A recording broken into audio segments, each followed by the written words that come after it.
نحمده ونصلي على رسوله الكريم أما بعد فأعوذ بالله من الشيطان الرجيم بسم الله الرحمن الرحيم وضرب الله مثلا قرية كانت آمنة مطمئنة يأتيها رزقها رغدا من كل مكان فكفرت بأنعم الله فأذاقها الله لباس الجوع والخوف بما كانوا يصنعون صدق الله العظيم۔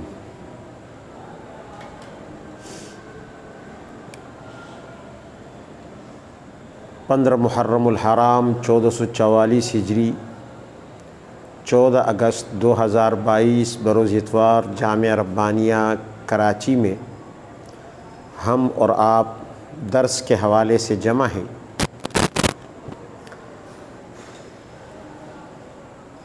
آج کا درس بھی معمول سے ہٹ کر ہے، چونکہ آج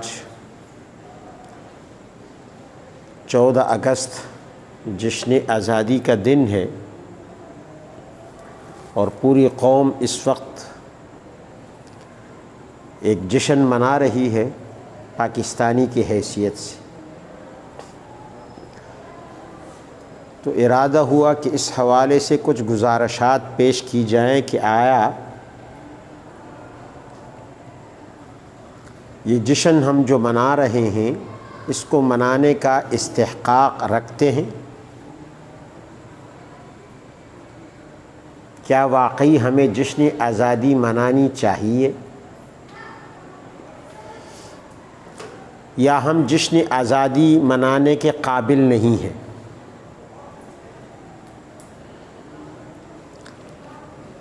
آج سے 75 سال پہلے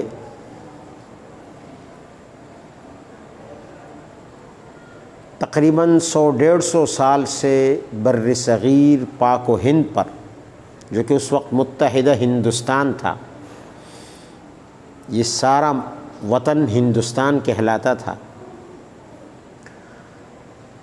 اس پر انگریز کی حکومت تھی، اور اس سے پہلے 6 سے لے کر 8 صدیوں تک مسلمانوں کی حکومت رہی، اور اس سے پہلے ہندوستان پر ہندوؤں کی حکومت تھی۔ ہندوؤں سے ظہیر الدین بابر، علاء الدین خلجی، سلطان محمود غزنوی نے، سلطان شہاب الدین غوری اور دیگر مسلمانوں کے سلاطین نے علاقے چھین کر ان پر ایک مسلم سلطنت قائم کی۔ مختلف ادوار میں، اور سلطنت مغلیہ تو آپ بھی نام سے واقف ہوں گے، بڑے بڑے عظیم الشان اس میں بادشاہ گزرے۔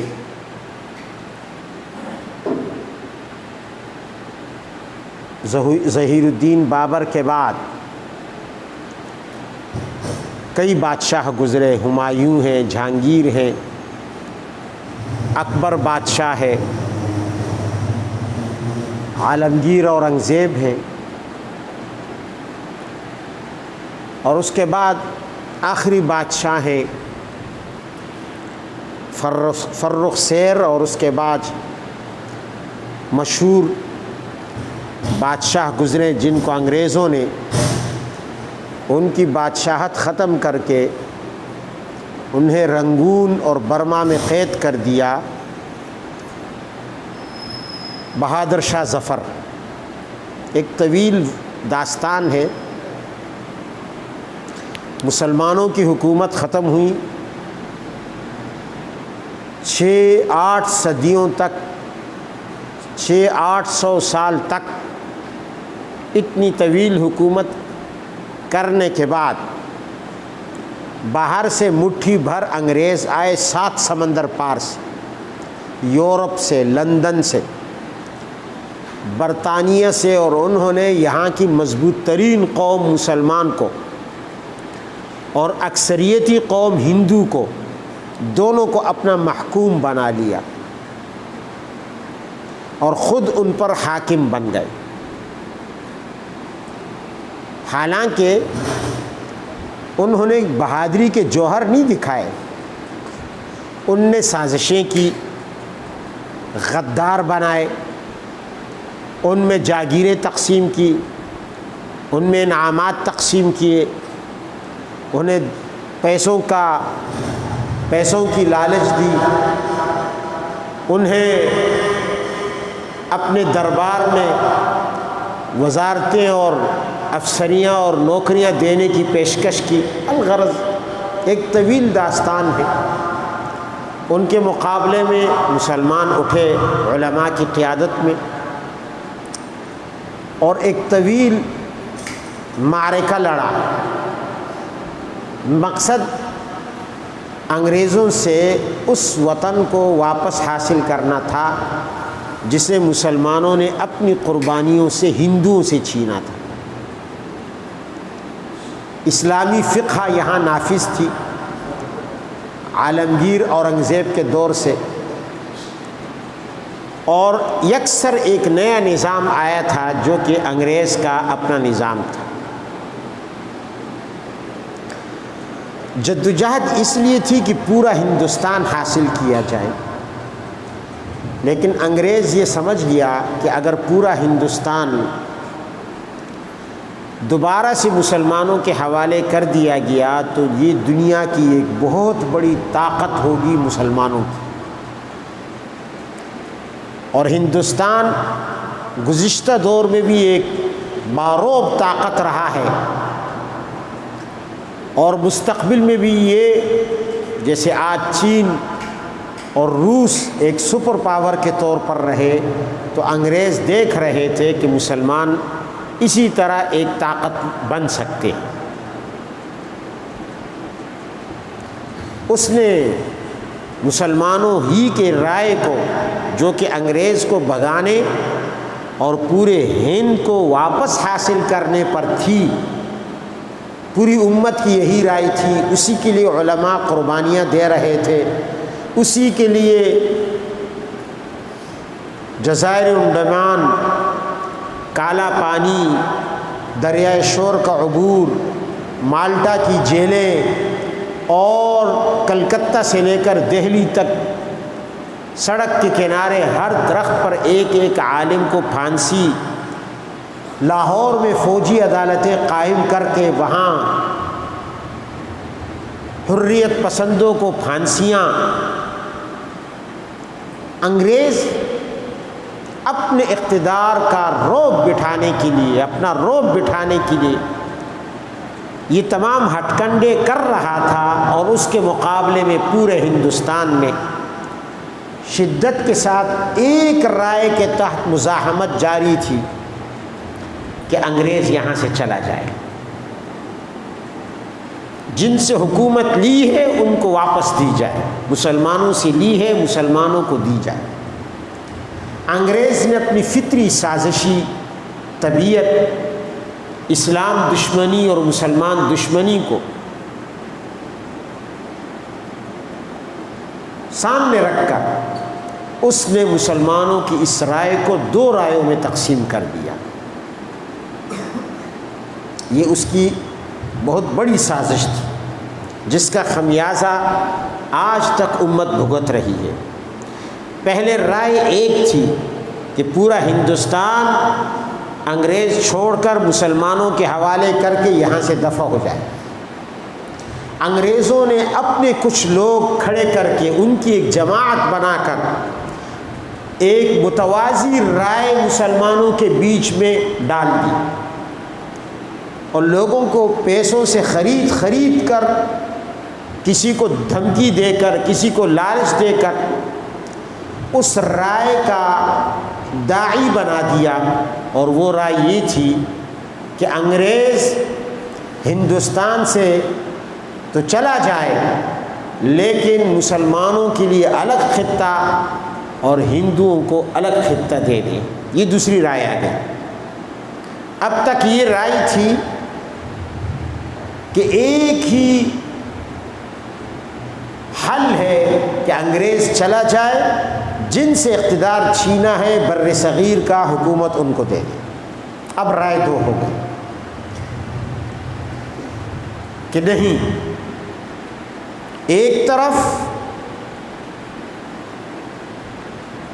یہ رائے تھی، دوسری طرف رائے دوسری ہو گئی، اور وہ کیا کہ ہندوستان کو تقسیم کر دیا جائے، جہاں ہندو اکثریت میں ہیں وہاں ہندوؤں کا ملک بنا دیا جائے، جہاں مسلمان زیادہ ہیں وہاں مسلمان ملک بن جائے، مسلمانوں کے لیے تقسیم کر دیا جائے۔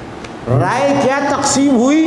امت کی تقسیم ہو گئی۔ یہ بر صغیر کی پہلی تقسیم تھی، مسلمانوں کی، امت مسلمہ کی پہلی تقسیم تھی جو انگریز نے کی۔ یہ نیا نظریہ دے کر، دو قومی نظریہ کی بنیاد پر کہ ہندو اور مسلمان دو قومیں ہیں، یہ ایک ساتھ نہیں رہ سکتے۔ حیرت ہے، 800 سال سے مسلمان اور ہندو رہ رہے تھے، حکومت مسلمانوں کی تھی، ہندوؤں کو کوئی شکایت نہیں تھی، مسلمانوں کو کوئی شکایت نہیں تھی۔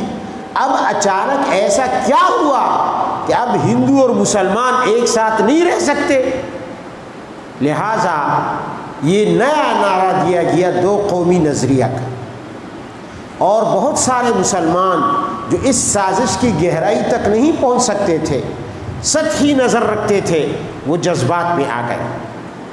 چنانچہ بیچ میں لکیر کھینچ دی گئی، ڈبل سے ٹرپل سے زیادہ ملک ہندو کے حوالے کر دیا گیا جو مسلمان کی میراث تھی، اور ایک تھوڑا سا، یعنی گھر میں آپ یوں سمجھ لیں کہ ایک گھر ہے جس میں ایک غسل خانہ بنا ہے، غسل خانے کی جتنی جگہ مسلمانوں کو دے دی، باقی پورا گھر ہندوؤں کو دے دیا،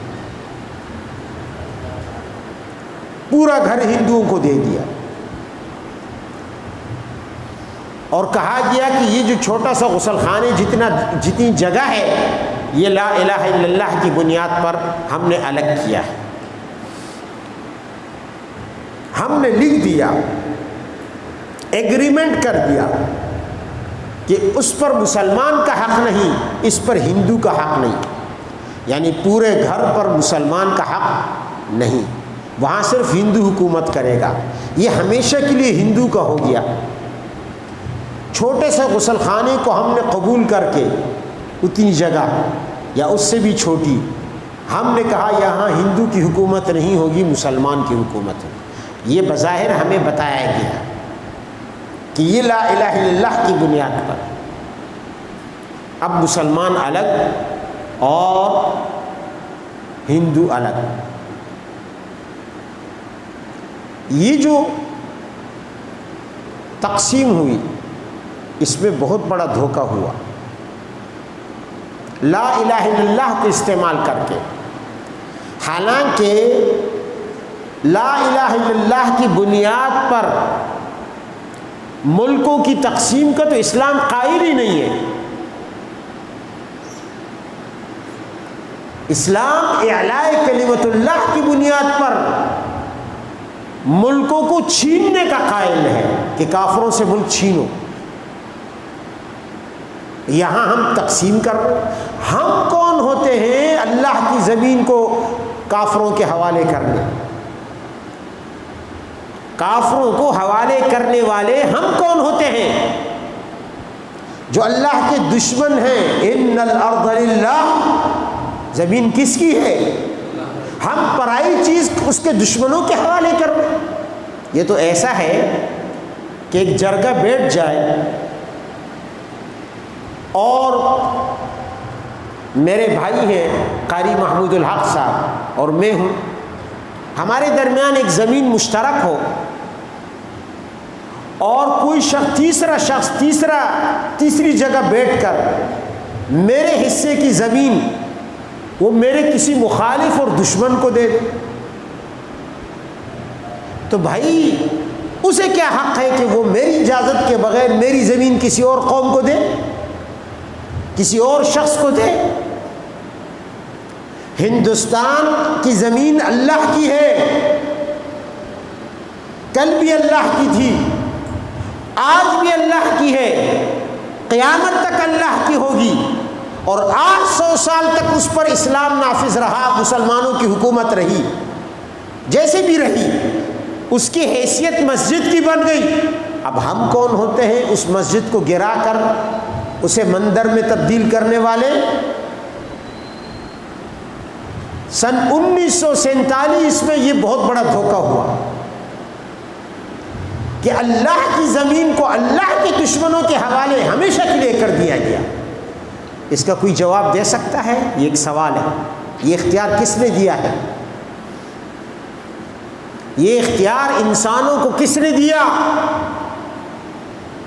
ان الارض للہ وَلَقَدْ كَتَبْنَا فِي الزَّبُورِ مِن بَعْدِ الذِّكْرِ أَنَّ الْأَرْضَ يَرِثُهَا عِبَادِيَ الصَّالِحُونَ۔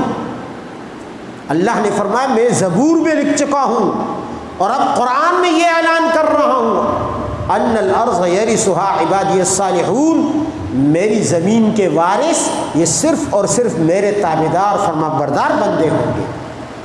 قرآن کہتا ہے سورہ انبیاء۔ ہم نے پورا گھر اللہ کے دشمنوں کے حوالے کر دیا۔ نعرہ لگا لا الہ الا اللہ، نعرہ لگا کہ ہندو الگ قوم، مسلمان الگ قوم، لیکن وہ غسل خانہ بھی ہمیں کتنی جگہ ملی؟ ایک چھوٹا سا غسل خانہ ملا، ایک چھوٹے سے کچن جتنی جگہ ملی۔ غسل خانہ گھر کے مشرق میں تھا اور کچن مغرب میں تھا، بیچ میں پھر وہ سارا گھر دشمن کے پاس چلا گیا۔ اب ہمیں کہا گیا کہ جی وہ جو مشرق کا غسل خانہ ہے وہ جگہ بھی آپ کی ہے، اور یہ جو مغرب میں کچن اور باورچی خانہ ہے یہ بھی آپ کی ہے، اور یہ بیچ میں سارا کا سارا دشمن کا ہے۔ کیا یہ تقسیم عقل کے مطابق ہے؟ نتیجہ کیا ہوا؟ سن 1971 میں وہ غسل خانے جتنی جگہ جو تھی وہ بھی چلی گئی، اور کچن جتنی جگہ جو ہے وہ بھی خطرے میں آ گئی، وہ بھی آج خطرے میں ہے۔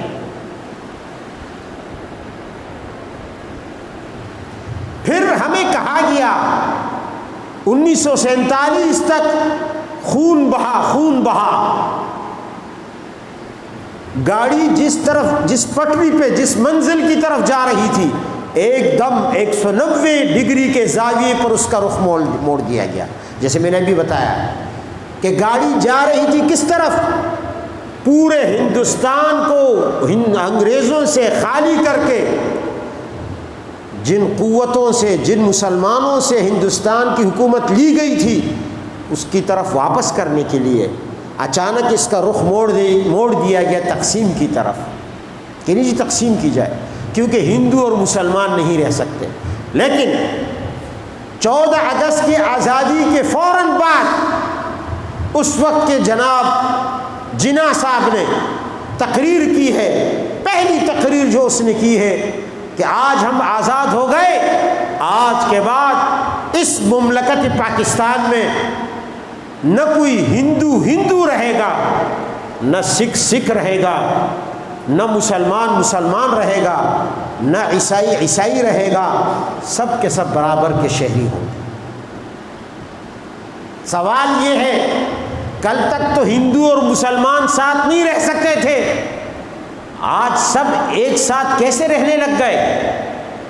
آج سب کیسے پاکستانی بن کر ایک ساتھ رہنے پر راضی ہو گئے؟ ہے اس سوال کا کوئی جواب؟ اگر آج رہ سکتے ہیں تو کل کیوں نہیں رہ سکتے تھے؟ اس کا جواب قرض ہے، قرض اس امت کا، گریبان پکڑ کر پوچھیں گے۔ تم نے کہا تھا کہ یہاں اسلام تیسرا دھوکہ، یہاں اسلام ہوگا، اگرچہ تمہارے ان الفاظ سے ہم انہیں درست نہیں سمجھتے۔ تم نے کہا تھا ہم اسلام کی ایک تجربہ گاہ بنا رہے ہیں، الیاذ باللہ۔ اسلام تجربہ کرنے کے لیے ہے، اسلام ٹیسٹ کرنے کے لیے ہے؟ کیا اسلام انسانوں کا بنایا ہوا نظام ہے جسے کسی لیبارٹری میں ٹیسٹ کیا جائے؟ کہ اس کا نتیجہ اچھا نکلتا ہے یا برا نکلتا. یہ کمیونزم کے ساتھ تو یہ بات ہو سکتی ہے کہ گورباچوف نے کہا تھا کاش 70 سال کے بعد لاکھوں لکھوں کا انسانوں کا خون بہانے کے بعد اور دنیا کے کئی ملکوں پر جن میں کئی مسلمانوں کے ملک تھے ان پر قبضہ کر کے وہاں کمیونزم اور سوشلزم نافذ کر کے 70 سال تک انسانوں کا جینا حرام کر دیا گیا. 70 سال کے بعد جب وہ ملک ٹوٹا تو گورباچوف نے کہا تھا کاش کمیونزم کا تجربہ سوویت یونین جیسے عظیم الشان ملک میں نہ کیا جاتا، اس جیسے بڑے ملک میں نہ کیا جاتا، یہ کسی افریقہ کے، کسی بر اعظم افریقہ کے کسی غریب اور چھوٹے سے ملک میں اس کا تجربہ کیا جاتا تاکہ اس کا نقصان محدود ہوتا. اس لیے کہ وہ انسانوں کا بنایا ہوا نظام تھا، اس کو تجربہ گاہ کی ضرورت تھی، ٹیسٹ کی ضرورت تھی. اسلام اللہ کا بھیجا ہوا نظام ہے جسے کسی تجربے کی ضرورت نہیں ہے، کسی لیبارٹری کی ضرورت نہیں ہے، کسی ٹیسٹ کی ضرورت نہیں ہے. ہمارے ساتھ دھوکہ کیا گیا، ہمیں کہا گیا چلو ہم نے وہ الفاظ بھی برداشت کر لیے کہ جی تجربہ گاہ کے طور پر تم یہاں الگ ملک بنا کے اسلام کو ٹیسٹ کرنا چاہتے ہو دنیا کے لیے ایک نمونے کے طور پر، لیکن اس میں بھی ہمیں دھوکہ دیا گیا، اس میں بھی ہمیں دھوکہ دیا گیا. آج ہم کس بات پر جشن آزادی منا رہے؟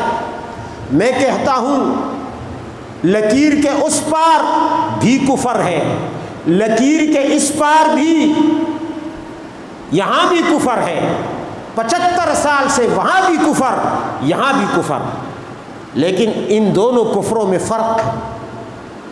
لکیر کے اس پار کفر جہود ہے، کفر تکذیب ہے، لکیر کے اس پار کفر نفاق ہے.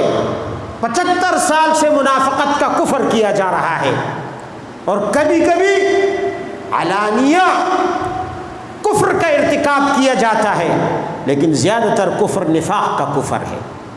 75 سال سے حکمران ہمارے زبان سے کلمہ پڑھتے ہیں، نمازیں بھی کبھی کبھی ہمارے سامنے میڈیا اور کیمرے کے سامنے ہمیں اپنے ویڈیوز اور تصاویر کھینچوا کر ہمیں دکھا دیتے ہیں کہ ہم نمازیں پڑھنے والے ہیں. عمرے کے لیے بھی چلے جاتے ہیں، کبھی حج کے لیے بھی شاذ نادر کوئی ایک آدھ گیا ہو تو گیا ہو، زیادہ تر عمروں کے لیے. عمروں کا بڑا شوق ہے، وہ بھی سرکاری اخراجات پر. اور اس کے علاوہ سیرت کانفرنسیں منعقد کر لیتے ہیں، جشن عید میلاد النبی منعقد کر لیتے ہیں جیسے ان سے بڑا عاشق رسول کوئی نہ ہو. اس طرح کے دکھاوے کے کئی کام بڑے ذوق و شوق سے کر لیتے ہیں، ہمیں مطمئن کرنے کے لیے کہ ہم مسلمان ہیں، اور اندر اندر سے اسلام کی جڑیں کاٹ رہے ہوتے ہیں. 75 سال سے یہاں کفر نفاق مسلط ہے. یہاں پر ظاہر کچھ ہوتا ہے، باطن کچھ اور ہوتا ہے، اس لیے کہ بنیاد ہی منافقت پر ہے. لا الہ الا اللہ کا نعرہ منافقت کی بنیاد پر لگایا گیا. یہی وجہ ہے ہمیں 75 سال میں یہاں لا الہ الا اللہ کا نظام نظر نہیں آیا. یہ کفر نفاق ہے. میں آپ کو آج ہم گھر گھر جھنڈا لگاتے ہیں، آج ہم گھر گھر بلکہ جیب پر جھنڈا لگا کے اس کے ساتھ نماز پڑھتے ہیں. یہ جھنڈا ایسے دکھاتے ہیں جیسے بس اسلام کا جھنڈا ہے. قطعاً یہ نہ اسلام کا جھنڈا ہے نہ نبی کا جھنڈا ہے، یہ وطن کا جھنڈا ہے، یہ وطن پرستی کا جھنڈا ہے، یہ قومیت کا جھنڈا ہے، یہ اسلام کا جھنڈا نہیں. اللہ کے نبی نے کبھی اس طرح کا جھنڈا نہیں بنایا اور ہمیں دھوکہ دیا گیا. میں منافقت کی مثالیں اگر دوں تو ہزاروں مثالیں ہیں، لیکن صرف جھنڈے کے حوالے سے کچھ تھوڑی سی بات کر رہا ہوں، کرنے لگا ہوں، غور سے سننا. یہ جھنڈا لوگ لگا لیتے ہیں، مولوی صاحبان بھی لگا لیتے ہیں.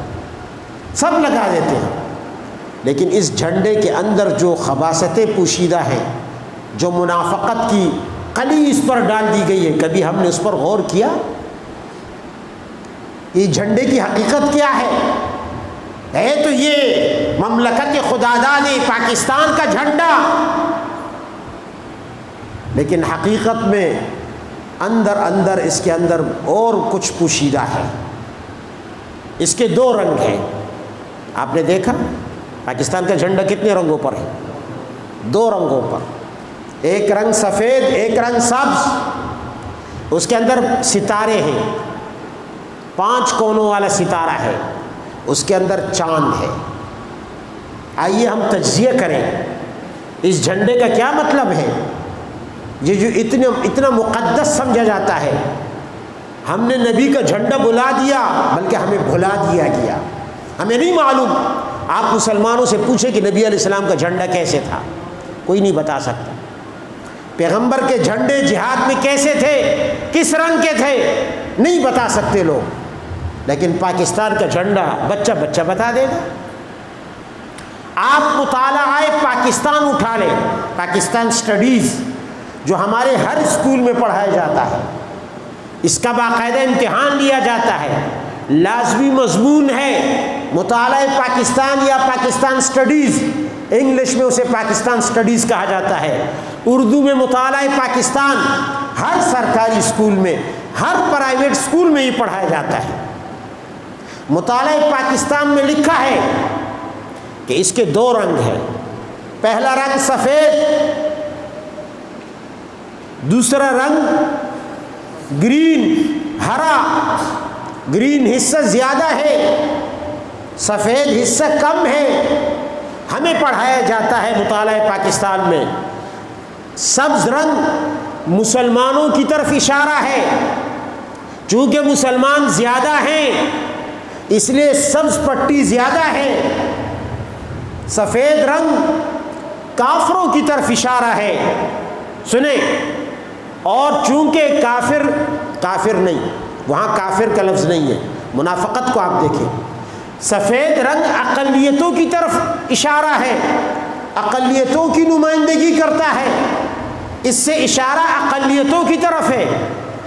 دیکھو صاف کافر نہیں کہا، کافر کہتے تو ہم لوگ بدک جاتے، منافقت سامنے آ جاتی، کفر سامنے آ جاتا، جھنڈے سے محبت نہ ہوتی، نفرت ہوتی۔ اس کو کس طرح الفاظ کی قلعی پہنا دی گئی، نہیں جناب یہ سفید حصہ اقلیتوں کا ہے۔ اب اقلیتوں کو عام لوگ کیا سمجھے؟ آپ لوگوں میں سے کتنے بتا سکتے ہیں کہ اقلیت کا کیا معنی ہے؟ میں علماء سے نہیں پوچھ رہا، میں عام ساتھیوں سے پوچھ رہا ہوں، بتا سکتے ہیں اقلیت کا کیا معنی ہے؟ نہیں بتا سکتے۔ تو مسلمانوں کو دھوکہ نہیں ہے۔ اقلیت کا معنی ہے ہندو، سکھ، عیسائی، یہودی، کرسچن، اقلیت کا یہ معنی ہے۔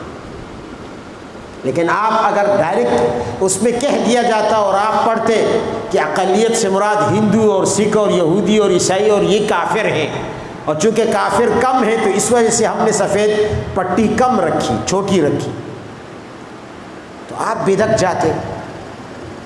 ہر مسلمان کو محبت نہ ہوتی، نفرت ہوتی، لیکن کافر کے لفظ کو اقلیت سے بدل دیا۔ یہ ہے منافقت، پہلی منافقت۔ سنیں آپ، کہتے ہیں جی یہ اقلیتوں کی پاکستان کے شہری 2 قسم کے ہیں، ایک مسلمان جن کے لیے سبز پٹی ہے جو بڑی ہے، چوڑی ہے، ایک اقلیتیں جن کے لیے سفید رنگ ہے، سفید کپڑا ہے۔ حالانکہ سفید کپڑا، سفید جھنڈا یہ محمد رسول اللہ صلی اللہ علیہ وسلم کا جھنڈا ہوتا تھا۔ آپ اٹھائیں غزوات، آپ اٹھائیں مغازی، آپ نبی علیہ السلام کی جنگوں کی تاریخ پڑھیں، اللہ کے نبی نے سفید جھنڈے لہرائے ہیں۔ جنگ کے میدانوں میں، جہاد کے میدانوں میں نبی کا جھنڈا سفید تھا۔ وہ کسے دیا؟ اسے یہودی کا جھنڈا بنا دیا، عیسائی کا جھنڈا بنا دیا، ہندو کا جھنڈا بنا دیا، اسے عیسائیوں کا جھنڈا بنا دیا، سکھوں کا جھنڈا بنا دیا اقلیتوں کے نام پر۔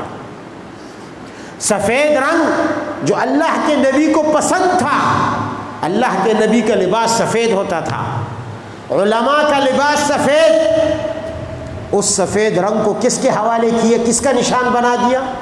اقلیتوں کا، ہندوؤں کا، سکھوں کا۔ منافقت کو تو دیکھو۔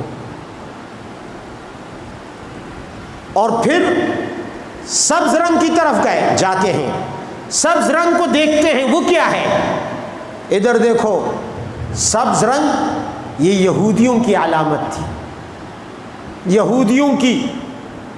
ہرا رنگ احادیث میں ہے، بخاری میں حضرت انس رضی اللہ تعالی عنہ نے چند لوگوں کو جمعے کے دن دیکھا کہ ان کے سروں کے اوپر سبز رنگ کی چادریں تھیں، سبز رنگ کے رومال یا چادریں تھیں۔ تو حضرت انس صحابی رسول ہیں، فرماتے ہیں کأنہم یہود خیبر، یہ سبز رنگ کی چادریں اوڑے ہوئے لوگ ایسا لگ رہا ہے جیسے ایسے لگ رہے ہیں جیسے خیبر کے یہود ہوں، خیبر کے یہود ہوں، یہود۔ تو ہرا رنگ کس کا رنگ تھا؟ یہود کا۔ مشکات جلد ثانی صفحہ نمبر 477 حدیث ہے، نبی علیہ السلام نے فرمایا یتبع امتی من امتی 70,000، فرمایا یتبع الدجال من امتی 70,000، میری امت کے 70,000 لوگ، 70,000 لوگ نہیں، میری امت کے الفاظ نہیں ہے، 70,000 لوگ اصفہان سے دجال کی تابعداری کریں گے، اس کے ساتھ چلیں گے، اس کے پیچھے پیچھے چلیں گے۔ فرمایا علیہم السیجان، ان کے اوپر سیجان ہوں گے، سیجان۔ سیجان کی تشریح کرتے ہوئے مشہور حنفی عالم مشکات کے شارح حضرت ملا علی قاری رحمہ اللہ اس حدیث کے نیچے لکھتے ہیں کہ جب دجال کے ساتھ اصفہان کے 70,000 یہودی، 70,000 یہودی دجال کا ساتھ دیں گے، اس کی تابعداری کریں گے۔ فرمایا اللہ کے نبی نے یہ جو فرمایا علیہم السیجان، مراد یہ ہے کہ ان پر سبز رنگ کی چادریں ہوں گی، گرین رنگ کی، ہرے رنگ کی چادریں ہوں گی۔ ملا علی قاری نے لکھا مشکات صفحہ 477 میں یہ حدیث ہے، اس کے حاشیے پر۔ تو سبز رنگ کس کا ہوا؟ انس دیکھتے ہیں لوگوں کو، فرماتے کأنہم یہود خیبر، یہ تو خیبر کی یہود ہیں جنہوں نے سبز رنگ کی چادریں اوڑھی ہیں۔ سبز رنگ کس کی علامت تھی؟ ہرا رنگ کس کا شعار تھا؟ یہود کا شعار تھا، یہود کی پہچان تھی۔ جو رنگ یہود کا تھا وہ ان ظالموں نے مسلمانوں کو دے دیا، جو مسلمانوں کا تھا، نبی کے جھنڈے کا تھا، نبی کے لباس کا تھا، وہ ہندوؤں اور یہودیوں اور عیسائیوں کو دے دیا۔ کبھی ہم نے اس پہ غور کیا؟ آج ہمارے شیخ الاسلام صاحب بھی لگے ہوئے ہیں، ارے حضرت اسلام صرف شرک اور بدعت کو مٹانے کے لیے نہیں آیا ہے، اسلام رسوم کو بھی توڑنے کے لیے آیا ہے، رسم و رواج کو بھی مٹانے کے لیے آیا ہے۔ آپ مسلمانوں کے چندوں سے جو زکوٰۃ خیرات ملی ہے، آپ ان فضول خرافات اور رسوم پر خرچ کرتے ہیں، آپ کل اللہ کو کیا جواب دیں گے؟ آپ نے مدارس کو جو اللہ تعالیٰ کے دین کے مرکز ہیں، ان خرافات کا مرکز بنا دیا، اور آپ جن کی نظروں میں معزز اور معتبر اور محترم ہونا چاہتے ہیں، اگر آپ ان کے لیے ننگے بھی ہو جائیں تب بھی وہ آپ پر اعتبار نہیں کرتے۔ وَلَن تَرْضَىٰ عَنْكَ الْيَهُودُ وَلَا النَّصَارَىٰ حَتَّىٰ تَتَّبِعَ مِلَّتَهُمْ، کبھی بھی راضی نہیں ہوں گے۔ اگلی منافقت، دونوں رنگوں کو برابر رکھا گیا اور ان کو ایک جیسا شہری یعنی برابر رکھنے میں اشارہ ہے اسی تقریر کی طرف۔ پرچم میں کافروں کی نشاندہی کرنے والا، کافروں پر دلالت کرنے والا رنگ سفید، مسلمانوں پر دلالت کرنے والا سبز رنگ، دونوں کی برابری کی طرف اشارہ کر رہا ہے کہ یہ دونوں برابر کے شہری ہیں، دونوں کو برابر کا شناختی کارڈ ملے گا، دونوں میں درجے کا فرق نہیں ہوگا، جیسا کہ 14 اگست کے بعد تقریر میں کہا گیا۔ جناح صاحب نے کہا کہ آج کے بعد کوئی ہندو ہندو نہیں رہے گا، کوئی مسلمان مسلمان نہیں رہے گا، دونوں برابر کے شہری ہوں گے۔ یہی تو سیکولرزم ہے، سیکولرزم ہے۔ اگر آج ہندو اور مسلمان برابر ہیں، ساتھ رہ سکتے ہیں، تو وہ کل کیوں نہیں برابر تھے؟ کیوں ہمیں دھوکہ دیا گیا؟ لا الہ الا اللہ۔ دونوں کو برابر کرنے کا مقصد دونوں کا عقیدہ برابر، دونوں کا مذہب برابر، دونوں کا نظریہ برابر، دونوں کا درجہ برابر۔ جبکہ اسلام میں مسلمان کا درجہ اونچا ہے، کافروں کا درجہ نیچے ہے۔ اولئک کالانعام بل ہم اضل، وہ ذمی ہوں تب بھی نچلے درجے کے، وہ حربی ہوں تو اس سے نچلے درجے کے۔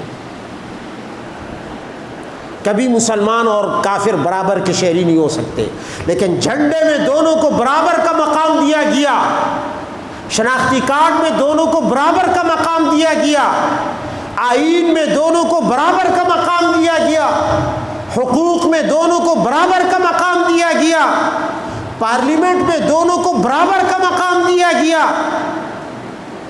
یہ برابری جو دی گئی ہے، اور پھر حکومتی عہدوں میں دونوں کو برابر کا مقام دیا گیا ہے۔ جس طرح ایک مسلمان کسی عہدے پر فائز ہو سکتا ہے سرکاری، ہندو بھی ہو سکتا ہے، سکھ بھی ہو سکتا ہے، عیسائی بھی ہو سکتا ہے، قادیانی بھی ہو سکتا ہے، سب ہو سکتے ہیں، یہودی بھی ہو سکتا ہے۔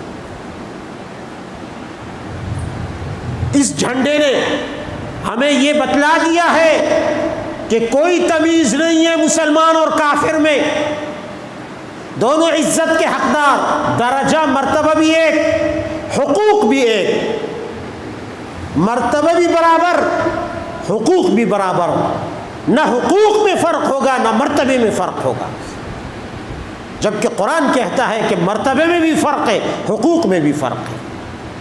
حتیٰ یعطوا الجزیۃ عن ید وہم صاغرون، یہ ذلیل ہو کر زندگی گزاریں گے جزیہ ادا کرتے ہیں۔ لیکن پاکستان کا جھنڈا کہتا ہے نہیں، پھر دونوں کو سلامی دی جاتی ہے، سلوٹ کیا جاتا ہے، سفید رنگ کو بھی سلوٹ، گرین رنگ کو بھی سلوٹ، سفید رنگ کو بھی سلامی، سبز رنگ کو بھی سلامی۔ مجھے بتایا جائے کیا کافروں کے جھنڈے کو سلامی دینا جائز ہے؟ کیا مسلمان کے لیے ہندوستان کے جھنڈے کو سلامی دینا جائز ہوگا؟ امریکہ کے جھنڈے کو سلامی دینا جائز ہوگا جو کفر کا جھنڈا ہے؟ برطانیہ کے جھنڈے کو سلامی دینا جائز ہوگا جو کفر کا جھنڈا ہے؟ یہ تو ایسا ہوا جیسے نبی علیہ السلام کے جھنڈے کو بھی ہم سلامی دیں اور ابو جہل کے جھنڈے کو بھی ہم سلامی دیں، دونوں میں کیا فرق ہے؟ پھر ابو جہل کے جھنڈے کا کیا قصور ہے؟ کبھی ہم نے سوچا ان باتوں پر؟ یہ چھوٹی باتیں نہیں ہیں۔ اپنے اولاد کا بھی ذہن بناؤ، اپنا بھی ذہن بناؤ اور اولاد کی تربیت کرو دین پر، اور ان پیچھے گہری سازشوں کو سمجھو۔ پھر اس کے اندر 5 کونوں والا ستارہ ہے،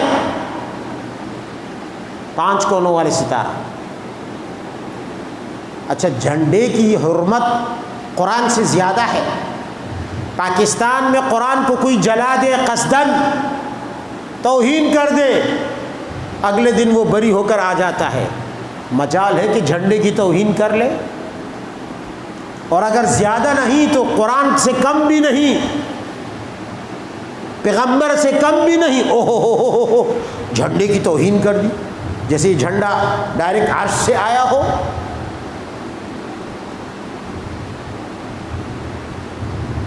کچھ غور کیا ہم نے ان باتوں پر؟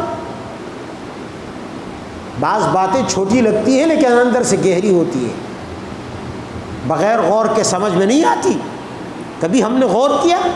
اتنا تقدس, ایک چیز کو اتنا بڑھا دینا. شریعت میں تو مستحب کو آپ واجب سنت تک نہیں لے کے جا سکتے, آپ سنت کو واجب تک نہیں لے کے جا سکتے, آپ واجب کو فرض تک نہیں لے کے جا سکتے. حالانکہ فرض بھی اللہ کی اطاعت ہے, واجب بھی اللہ کی اطاعت ہے, سنت بھی اللہ کا حکم ہے, مستحب بھی اللہ کا حکم ہے. لیکن آپ کسی کو اپنے مقام سے نہیں بڑھا سکتے. ملک کا جھنڈا ہوا تو کیا ہوا, زیادہ کپڑے کا ایک ٹکڑا ہے, لیکن اسے اتنا تقدس دے دینا. قرآن کے برابر اس کے تقدس کو جرم قرار, اس کی توہین کو جرم قرار دے دیا جائے. مجھے بتاؤ, میں اپنے شیوخ الاسلام سے پوچھنا چاہتا ہوں, مفتیان اعظام سے پوچھنا چاہتا ہوں, کیا یہ جائز ہے؟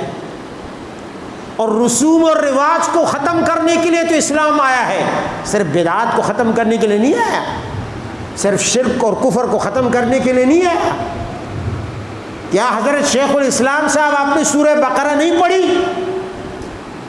وَأْتُوا الْبُيُوتَ مِنْ أَبْوَابِهَا وَلَا تَأْتُوا الْبُيُوتَ مِنْ ظُهُورِهَا وَأْتُوا الْبُيُوتَ مِنْ أَبْوَابِهَا. اس آیت میں اللہ نے رسم, جاہلیت کی رسم کو نہیں توڑا.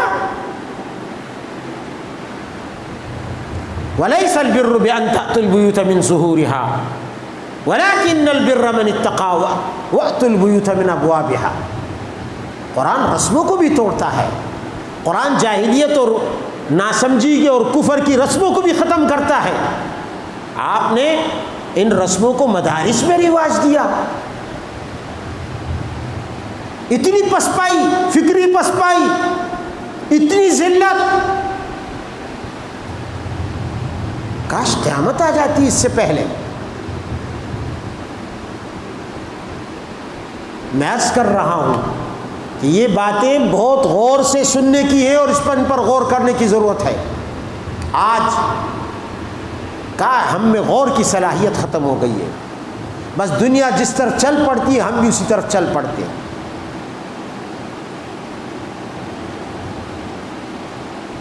لہذا 14 اگست کے موقع پر یہ سوالات ہیں, ان سوالات کو ہتھکڑیوں سے ختم نہیں کیا جا سکتا, یہ ذہنوں میں اٹھتے ہیں. ان سوالات کو جبر سے ختم نہیں کیا جا سکتا, ان سوالات کو پروپیگنڈوں کے زور پر نہیں دبایا جا سکتا. ان سوالات کو قوم پوچھتی ہے کہ 14 اگست 1947 کو ہمیں جو سبز باغ دکھائے گئے تھے 75 سال کے بعد کہاں ہم کھڑے ہیں, وہ باغ کہاں ہیں؟ آج نہ روزگار ہے, نہ امن ہے, نہ ترقی ہے, نہ سڑکیں ہیں, نہ بجلی ہے, نہ گیس ہے. کیا ہے اس ملک میں؟ دین تو تم نے بیچ دیا, ایمان تم نے بیچ دیا, کفر کو لا کر برابر کر دیا اسلام کے, اور پھر نام اسلام کا اور حقیقت سیکولرزم کی. تو یہ سیکولرزم تو ہندوستان میں بھی آج ہے. ہندوستان کے آئین میں اور وہاں کے قانون میں بھی سب برابر کے شہری ہیں, سب برابر کے شہری ہیں. یہاں بھی آئین اور قانون میں سب برابر کے شہری ہیں. یہ سیکولرزم وہاں بھی ہے, یہ سیکولرزم یہاں بھی ہے. ہاں یہ کفر وہاں بھی ہے, کفر جہود کے ساتھ کی شکل میں. یہ کفر یہاں بھی ہے, کفر نفاق کی شکل میں, اس لیے کہ اوپر لکھا ہوا ہے بسم اللہ الرحمن الرحیم. حاکمیت اعلیٰ اللہ کی ہے, نیچے لکھا ہے, اور پھر نیچے یہ سارا کفر ہے کہ سب برابر کے شہری ہیں.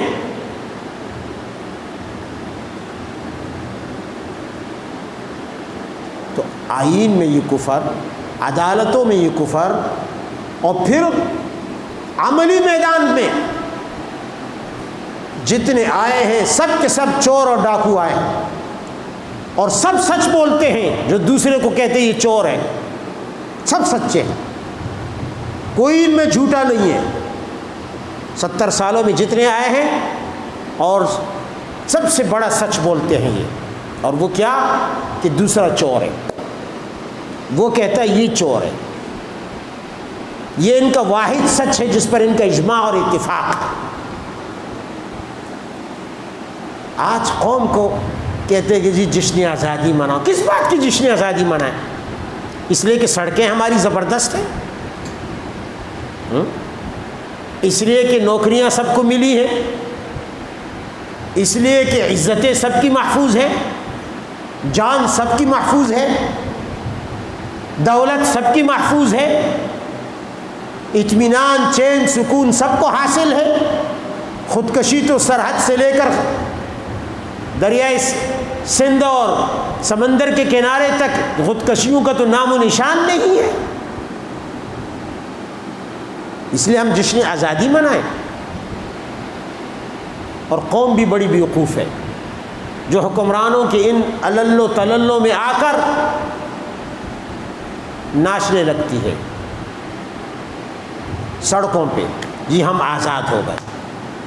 ہاں ہم آزاد ہیں، آزادی منا رہے ہیں، ہم جشن منا رہے ہیں کہ ہم نے ہندوستان جیسی عظیم الشان سلطنت کھو دی، ہم آزاد ہیں، ہم نے ہند کی سرزمین کو کفر کے حوالے ہمیشہ ہمیشہ کے لیے ایگریمنٹ کر کے دے دیا، ہم اس لیے جشن منا رہے ہیں، ہم اس لیے جشن منا رہے ہیں کہ ہم نے امریکہ اور برطانیہ کی غلامی کی، پہلے برطانیہ کی پھر امریکہ کی، اور اب باری ہے چین کی۔ ہر دن ہر دوسرے دن ہم پر ایک نیا آقا سوار ہوتا ہے، ہم آزاد ہیں، ہم جشن منا رہے ہیں۔ اللہ تعالیٰ سے دعا کریں اللہ تعالیٰ ہمیں اس آزادی سے نجات عطا فرمائے۔ یہ آزادی نہیں ہے، کوئی شخص اپنے گھر سے اطمینان کے ساتھ نہیں نکل سکتا، بازار نہیں جا سکتا، یہ کیسی آزادی ہے؟ کوئی شخص اپنے جیب میں رکھے ہوئے پیسوں سے آرام سے اطمینان سے سبزی نہیں خرید سکتا، یا تو چور کا خطرہ، یا ڈاکو کا خطرہ، یا پھر سبزی والے کے کینچی چلانے کا خطرہ۔ مہنگائی بھی تو ہے۔ تو عرض کرنے کا مقصد یہ ہے کہ ہمیں غور کرنا چاہیے من حیث القوم ہم کس طرف جا رہے ہیں۔ صرف ناچنا کودنا کافی نہیں ہے، ہم اللہ تعالیٰ کو کل منہ دکھانے والے ہیں۔ کیا دکھائیں گے؟ ہم نے کیا کیا 75 سالوں میں؟ ایک سود ختم، وہ پورا دین پورا نظام تو چھوڑو، ایک سود ہم ختم نہیں کر سکے۔ باتیں بڑی بڑی کرتے ہیں، منہ پتیلوں جتنے ہیں لگے رہتے ہیں، دعوے ہر روز اخبار اٹھاؤ، حکمرانوں کے دعوے الگ، سیاستدانوں کی باتیں الگ، اور ہمارے وردی والوں کی باتیں الگ، اسٹیبلشمنٹ کی باتیں الگ، اور پھر سونے پہ سہاگا، ہاں ججوں کی باتیں الگ، وکیلوں کی باتیں الگ، اور عوام کے منہ بھی پتیلے جتنے ان کے تبصرے بھی الگ، سب غفلت کی نیند پڑے ہوئے ہیں۔ اللہ تعالی ہمیں ایسی آزادی سے نجات عطا فرمائے، اور ہمیں کیا کریں پھر بھی ہم اس میں ہم ہی پسیں گے، تو دعا کرتے ہیں کہ اللہ تعالی ہمیں اپنا نظام نصیب فرمائے، اپنے نظام کا سایہ نصیب فرمائے، اور پورے ہند کو اللہ آزادی عطا فرمائے۔ ایک دفعہ پھر انشاءاللہ عن قریب وقت آنے والا ہے، ایک بہت بڑا جہاد ہوگا، ہند کا غزوہ ہوگا، اور اس غزوے میں بھی اللہ ہمیں شرکت کی توفیق عطا فرمائے۔ واخر دعوانا الحمدللہ۔